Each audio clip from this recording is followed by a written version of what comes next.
రాయలసీమను రతనాల సీమగా మార్చేందుకు కృషి చేస్తుంటే కొన్ని శక్తులు అడ్డుకునే ప్రయత్నం చేస్తున్నాయని ముఖ్యమంత్రి ఆగ్రహం వ్యక్తం చేశారు.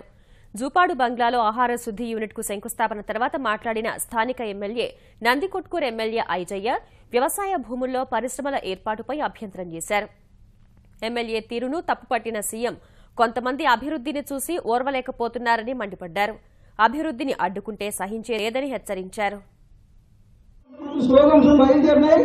మళ్ళా ప్రత్యేక రాయలసీమ కావాలని అంటున్నారు కాబట్టి అవన్నీ జరగకుండా ఉండాలంటే, రైతులకు మేలు జరగాలంటే ఖచ్చితంగా కూడా వీళ్ళకు ఇక్కడైతే మాకు అగ్రికల్చర్ యూనివర్సిటీ సెంటర్ కానీ లేకుంటే సెంట్రల్ యూనివర్సిటీ కానీ స్టేట్ యూనివర్సిటీ కానీ కావాలని మీకు సార్ మీ అందరి తరఫున మన సీఎం గారిని కోరుకుంటున్నా.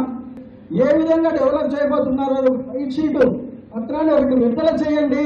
మీ ఇష్టం వచ్చినట్టు మీరు తీసుకొని పోతే కనుక ఇప్పుడున్న ప్రజలకు ఏమర్థమవుతుంది?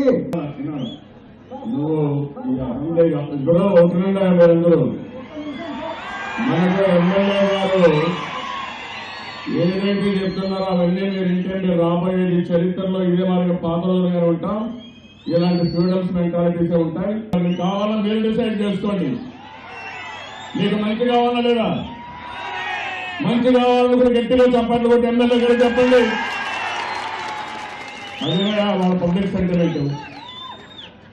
గట్టిగా ఇంకోసారి చెప్పండి కూడా చెప్పండి.